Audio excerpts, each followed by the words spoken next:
सदगुरु कबीर साहब की असीम अनुकंपा से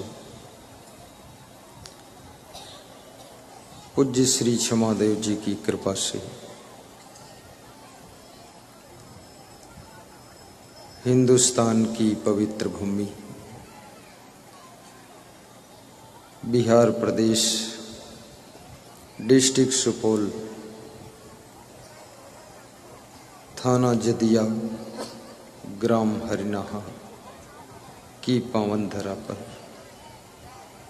सुखद सत्संग कथा ज्ञान यज्ञ में हम और आप निमज्जन करेंगे। संसार को शांति का संदेश देने वाले समस्त संत महात्मा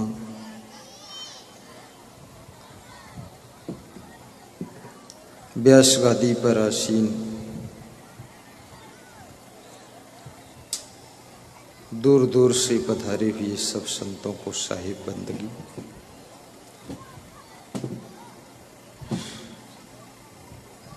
अपने जीवन को मंगलमय बनाने की प्यास लेकर आए हुए श्रोता बंधुओं, प्रेम और सेवा की मूर्ति माताओं बहनों तथा मेरे प्रिय आत्मन बच्चों,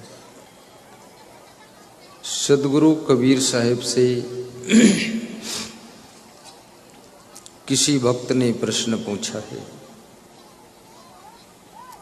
सुख का उपाय क्या है? सुख कैसे मिलेगा?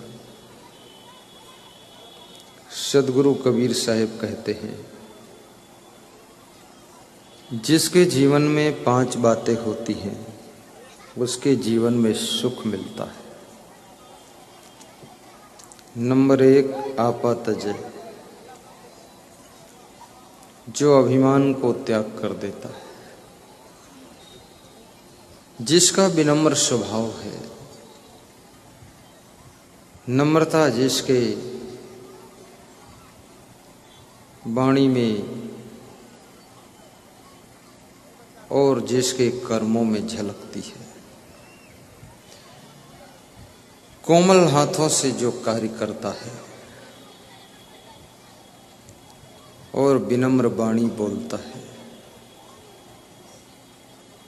धनवान होते हुए भी जिसको अभिमान नहीं है, कार में चलते हुए भी अहंकार नहीं है, विमान में उड़ते हुए भी जो बेईमान नहीं है, उस व्यक्ति को सुख प्राप्त होता है। कार में चलना बुरा नहीं है, लेकिन अहंकार में चलना बुरा करा देता है। विमान में उड़ना बुरा नहीं है, लेकिन बेईमान बनकर उड़ना बहुत बुरा है। विमान में उड़ो या बैलगाड़ी में चलो, इससे जिंदगी में कोई फर्क खास नहीं पड़ता है। गुलाब का फूल जेब में रखो तो भी गुलाब का फूल है, हाथ में रख लो तो भी गुलाब का फूल है, मंदिर में रख दो तो भी गुलाब का फूल है,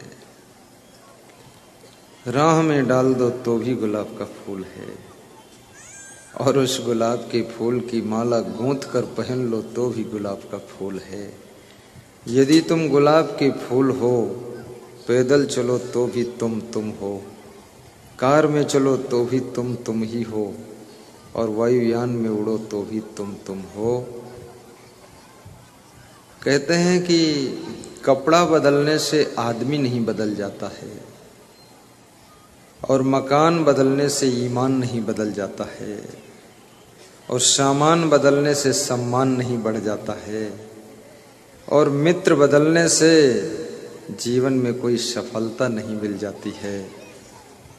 पत्नी को बदल देने से भी घर में शांति नहीं आती है। जिस समय खुद को बदलोगे उसी समय शांति का जन्म होगा। आप सब कुछ बदल देते हो, खुद को नहीं बदलते।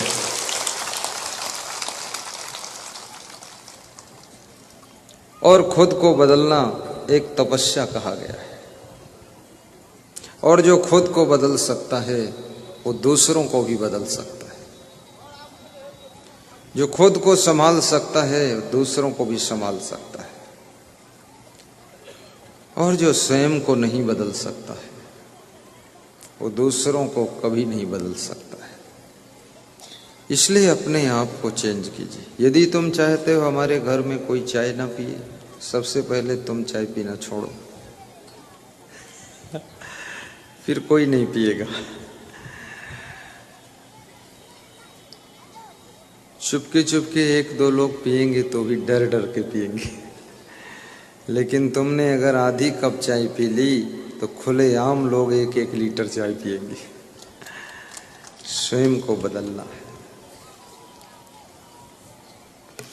इसलिए कबीर साहब कहते हैं कि शक्लो दूर मत दूरी करो, अच्छा जन्म बनाओ, समस्त दुर्बुद्धि को दूर करो। लोग अच्छे नहीं हैं, मकान अच्छा नहीं है, सामान अच्छा नहीं है, गाड़ी अच्छी नहीं है, ये शिकायत तो तुम बहुत बार कर चुके हो। और ये भी कहते हुए लोगों को सुना कि हमें पढ़ने का कोई सिचुएशन नहीं मिला, अन्यथा हम भी कुछ अफसर होते। और जब पढ़ने का टाइम था तो सोते थे, पढ़ते नहीं थे। देश के प्रधानमंत्री नरेंद्र मोदी गरीबी में पला हुआ बालक, जिसकी मां मजदूरी करती थी और जो मजदूरी की रोटियां खा करके अपने शरीर को पाल रहा था, आज वो व्यक्ति कहाँ पढ़ा, कैसे पढ़ा, आगे बढ़ा, कैसे बढ़ा, लेकिन देश के प्रधानमंत्री के पद पर बैठा हुआ है।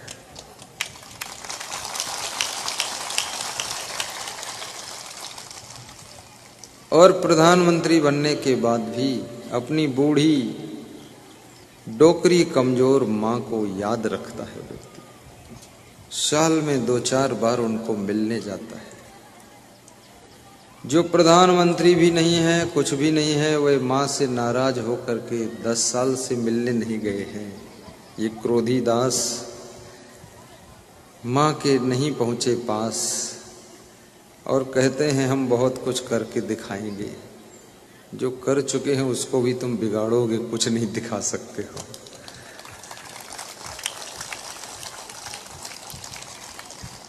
अपने से बड़ों से कभी नाराज न होना,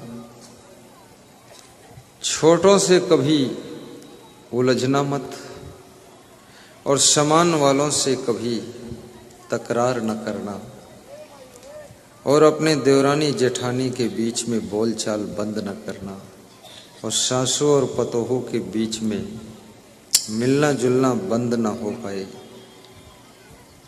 बाप बेटे एक पास बैठने का क्रम जारी रखना, कहीं ऐसा ना हो जाए बाप बेटे में एक साथ बैठने का कार्यक्रम ही समाप्त हो जाए।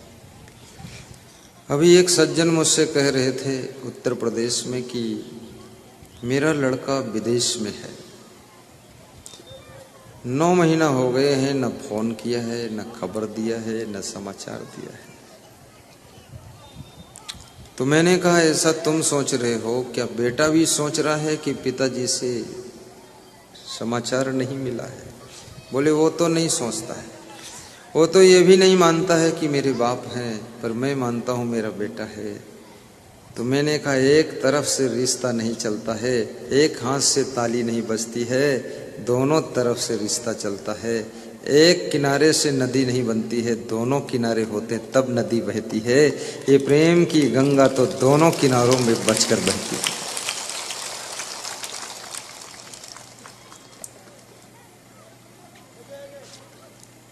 रिश्ता निभाना जिसको आ गया उसकी यात्रा फरिश्ता तक भी हो सकती है, और जो रिश्ते में ही टूट गया। मैंने सुना है एक शिक्षक था, एक दिन स्कूल के बच्चों ने कहा कि शिक्षक महोदय पैंट शर्ट रोज पहन कर आते हो, एक दिन पाजामा कुर्ता भी पहन कर आइए।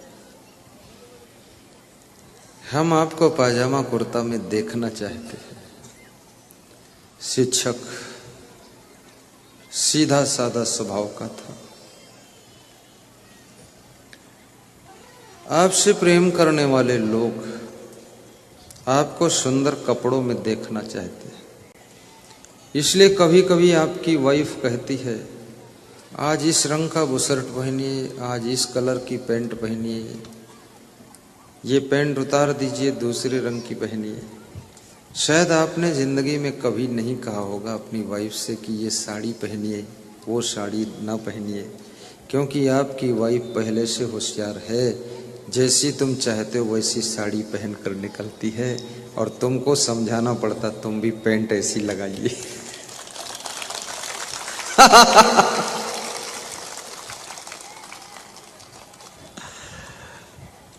थोड़ा हंसा भी करो, इतना सीरियस मत रहा करो।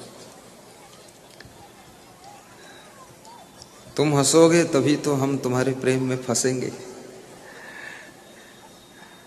हंसने से प्रेम बढ़ता है और प्रेम को प्रेम ही रहना चाहिए। प्रेम कहीं मोह में न बदल जाए, ये सावधानी भी रखना चाहिए। प्रेम कहीं ममता न बन जाए, प्रेम कहीं आसक्ति न बन जाए, प्रेम कहीं वासना न बन जाए, इस बात की सावधानी भी रखना चाहिए। प्रेम तो चौराहा है, चौराहे से कहीं गलत दिशा में तुम मुड़ न जाओ, इस बात की सावधानी रहनी चाहिए। प्रेम श्रद्धा में बदल जाए तो शुभ है, लेकिन प्रेम वासना में बदल जाए तो अशुभ है। प्रेम आस्था में बदल जाए तो आपके जीवन को धन्य कर देता है, और प्रेम आसक्ति में बदल जाए तो आपकी हस्ती को मिटा कर रख देता है। प्रेम यदि समर्पण में बदल जाए तो जिंदगी का दुख दूर हो जाता है, और प्रेम यदि मोह में बदल जाए तो जिंदगी जेल खाना हो जाती है। इसलिए प्रेम को आगे बढ़ाना है, पीछे बैक नहीं करना। महात्मा बुद्ध ने बहुत बड़ी बात कही है। महात्मा बुद्ध कहते हैं कि प्रेम आंखों से नहीं देखता है, प्रेम हृदय से देखता है। और रहीमदास ने कहा है कि प्रेम का धागा बहुत कोमल होता है। रहीमन धागा प्रेम का मत तोड़ो चटकाए, टूटे से फिर न जुरे जुरे गांठ पड़ जाए। और प्रेम टूटता कैसे है, प्रेम जुड़ता कैसे है, प्रेम टूटता कैसे है, इसकी भी कहानी आपको बता देता हूं। जब तुम कुछ अच्छा करते हो तो प्रेम जुड़ जाता है, और जब तुम कुछ बुरा करते हो प्रेम टूटने लग जाता है। जब तुम गलती करते हो प्रेम कमजोर होने लग जाता है, और जब तुम अच्छे कार्य करते हो प्रेम मजबूत होने लग जाता है। इसलिए पति पत्नी का प्रेम हो, या भाई भाई का प्रेम हो, या पिता पुत्र का सास पतोह का प्रेम हो, या कि माँ बेटी का प्रेम हो, या गुरु शिष्य के बीच का प्रेम हो, किसी के बीच का प्रेम हो, लेकिन अच्छा करोगे तो प्रेम मजबूत होता चला जाएगा, और गलतियां बहुत करोगे प्रेम का धागा टूट जाएगा।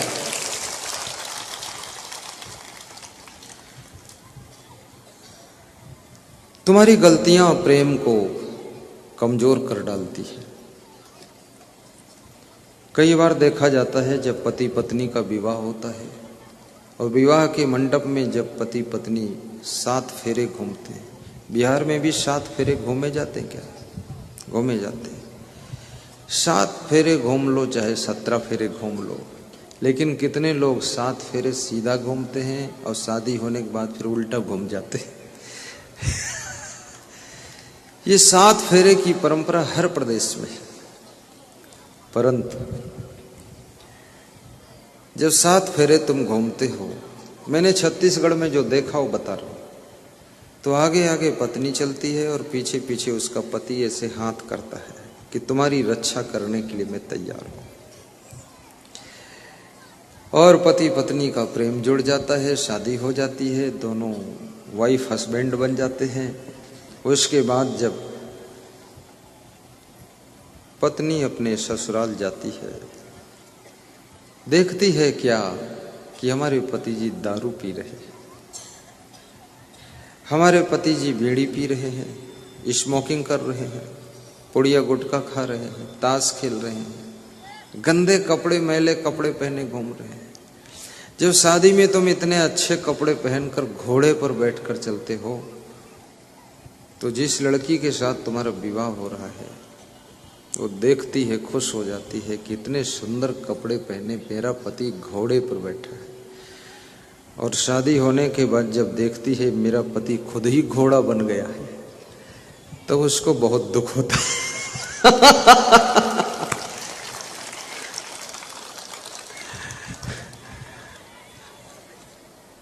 शादी होने के बाद भी ठीक ठाक रहो, फिटनेस बॉडी रखो।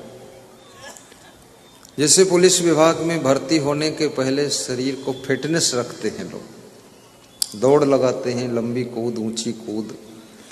लेकिन पुलिस में एक बार भर्ती हो गई तो बॉडी फिटनेस नहीं रहती है, फिर तो बॉडी उनकी पूरा बिगड़ती है। क्योंकि ये वो समझ गए अब भर्ती एक बार हो गई, अब निकलना तो है नहीं, इसी में रहना है, अब कोई फिटनेस की जरूरत नहीं।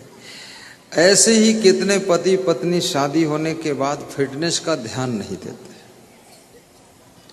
अपने शरीर को भी डिस्टर्ब करते हैं और मैले कुचैले कपड़े पहनकर, बालों को भी ठीक नहीं करते हैं, हबूड़ा बनकर घूमते हैं। वाइफ भी देखती है शादी के पहले कितने सुंदर दिखते थे, अब ये कितने बंदर दिखने लगे। पति भी सोचता है शादी के पहले ये तो गाय के समान दिखती थी, सीधी सादी, और ये शादी के 2 साल बाद शेरनी जैसी दहाड़ रही। पति भी धोखा खा जाता है कि गाय के साथ विवाह किया था, शेरनी कैसे पैदा हो गई।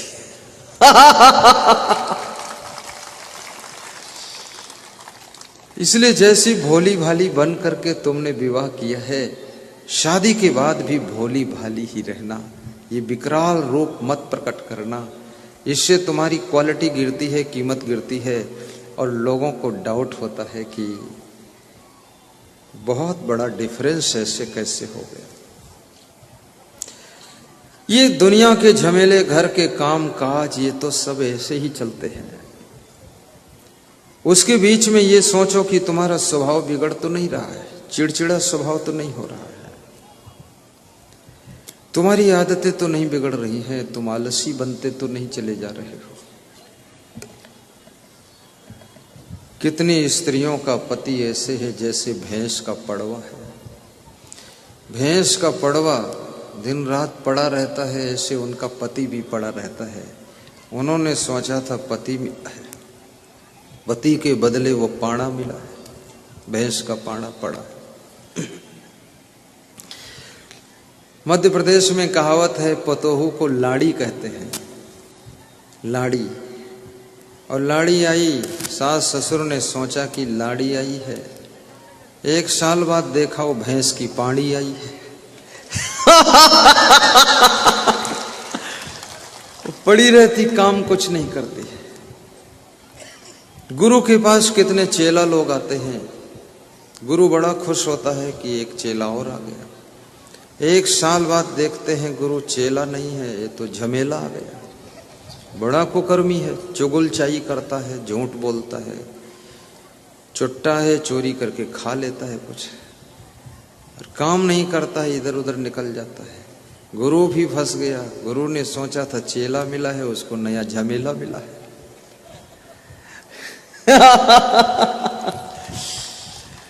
और कितने चेले लोग गुरु के पास जाते हैं, सोचते हैं गुरु जी मिल गए, गुरु नहीं, वो घंटाल गुरु मिला है।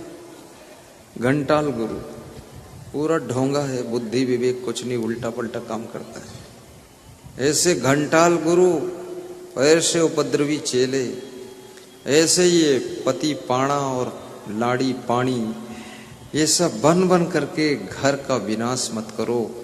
लांग बांध करके घर के कामों को संभालो, बुद्धि से मैनेजमेंट घर का ठीक से करो। घर का कोई काम बिगड़ना नहीं चाहिए, और घर को संभालने के लिए मेहनत करना चाहिए। और याद रखना, घर संभल गया और घर वाले संभल गए तो संभलने के लिए समझो पूरा संसार संभल गया है, फिर जिंदगी स्वर्ग बन जाती है। दमदारी से ताली बजाओ। तुम एक बार बजा के दिखा दो।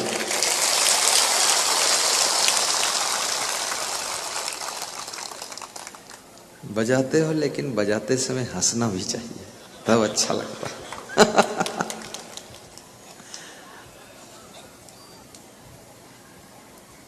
साहिब बंदगी साहिब, तो मैं आपको कहानी सुना रहा था कि शिक्षक के विद्यार्थी कहते हैं कि शिक्षक महोदय, आप कभी कुर्ता पाजामा पहन कर आए, आपको हम कुर्ता पाजामा में देखना चाहते हैं। शिक्षक घर आता है, मार्केट जाता है और मार्केट जा करके कपड़ा लेकर टेलर को नाप देता है। सवेरे कुर्ता पाजामा सिल कर आ जाता है।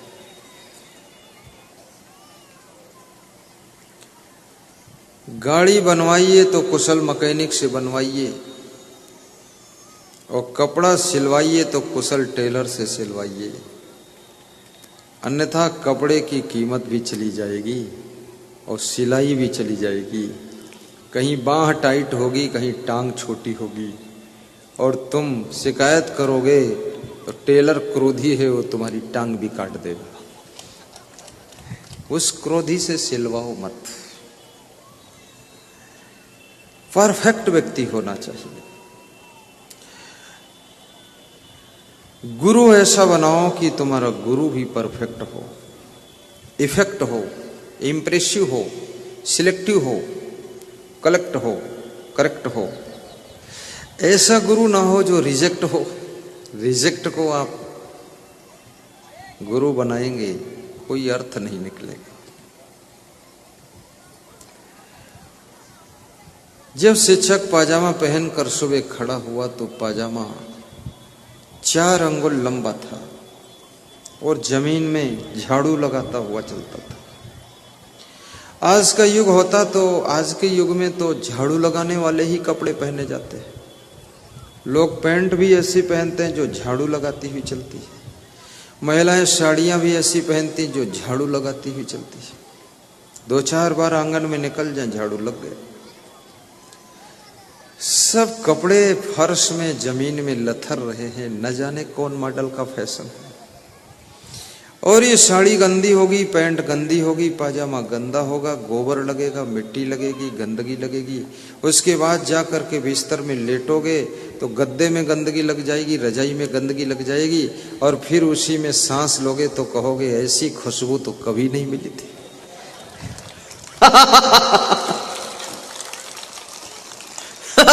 क्या मजेदार खुशबू आ रही। कपड़े थोड़ा उटंग पहनो, जमीन से 2 अंगुल ऊपर उठे रहना चाहिए। मैं कहीं भी चलता हूं, देखता हूं कि थोड़ा सीढ़ी है तो अपनी लांग थोड़ा चढ़ा लेता हूं, कपड़ा ऊपर उठा लेता हूं। आपकी टांग का थोड़ा सा अंग कोई देख भी लेगा, आपकी अंगुलियां इतनी सुंदर अंगुलियां हैं आपकी, याद रखना, उन अंगुलियों के दर्शन से भी लोगों का दिल भर जाएगा। हाँ, ये कोई कोढ़ी ओढ़ी हो या अंगुली कटी कटाई हो तो ढांक के रखे। हो सकता है कोई फैशन वाला व्यक्ति कोढ़ी हुआ होगा तो इतना लंबा पहना है कि कोई देख ना पाए पाँव हमारा। अब उस कोढ़ी का फैशन बना दिया, जो नहीं कोढ़ी है वो भी कोढ़ी वाला पहने। ऐसा मत पहनो। इससे कोई मतलब हल नहीं होने वाला। धैर्य पूर्वक बैठे रहिए, कोई जाने का इरादा भी ना करो, बात को समझो। जिंदगी की उलझन यहीं से खत्म होगी। उलझने घेर ले सब तरफ से तुम्हें, हौसले से उन्हें आप सुलझाइए। और फिर भी मन को मिले ना शांति यदि, तो सदगुरु की शरण में चले आइए। सदगुरु की शरण में चले आइए।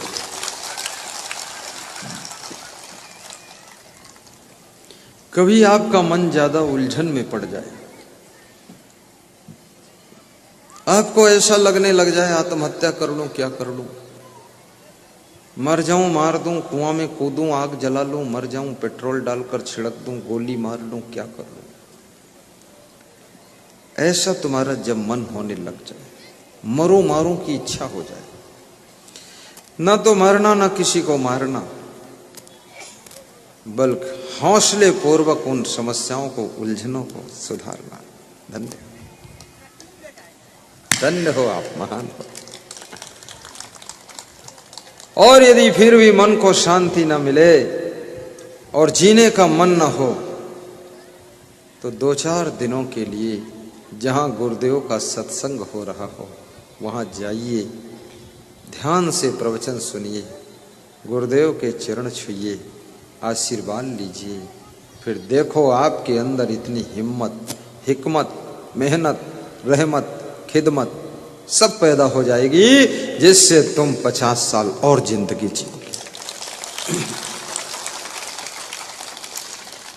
बिजनेस में नुकसान हो जाए तो भी हिम्मत न हारना, खेती बाड़ी डूब जाए लेकिन तुम चिंता में मत डूबना, बीमारी हद से ज्यादा आ जाए तो भी याद रखना बीमारी कितनी बड़ी हो पर आपका साहस हर बीमारी के ऊपर विजय प्राप्त कर सकता है।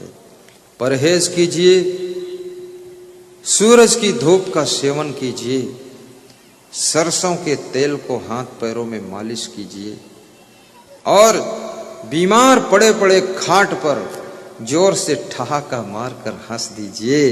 बीमारी से लड़ने की सामर्थ्य आपकी बॉडी के अंदर हंसने से पैदा होती है। जब हंसना कम हो जाता है तो बीमारी आना शुरू हो जाती है।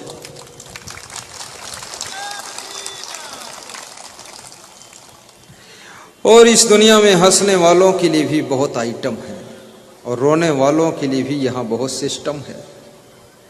जिनका रोने का मन है वह हंसने वाली बात में भी रोने का फार्मूला निकाल कर बैठकर रोते रहते हैं, और जिनके हंसने की कला है वह रोने वाली बात में भी कोई ना कोई टॉपिक निकाल करके ठहाका लगाकर जिंदगी का आनंद लेते हैं। कल मैं अपने कमरे में सुबह हंस रहा था, अकेला लेटा हुआ था जमीन में लेटता हूं, थोड़ी देर में बेड छोड़ देता हूं, जमीन में यानी मिट्टी में नहीं, बिछौना बिछा लेता।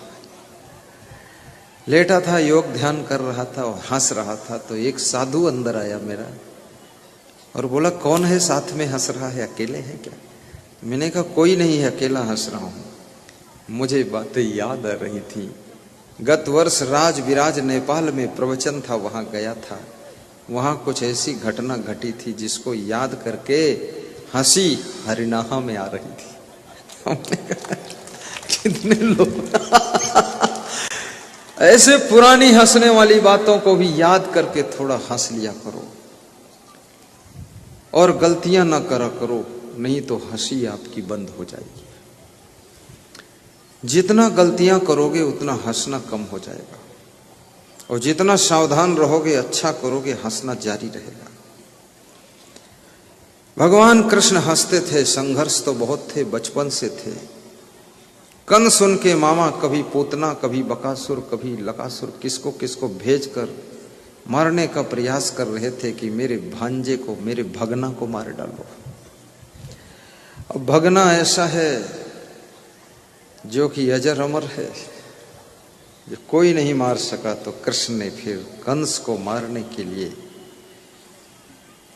मथुरा में जाकर के बाल खींचकर पटक कर अपने मामा को मारा है। कृष्ण समझा रहे हैं अगर आपका सगा भी कुछ दगा कर रहा है तो उसको भी दंड देना चाहिए, और आपसे दूर का व्यक्ति अगर अच्छा कर रहा है तो उसको धन्यवाद देना चाहिए।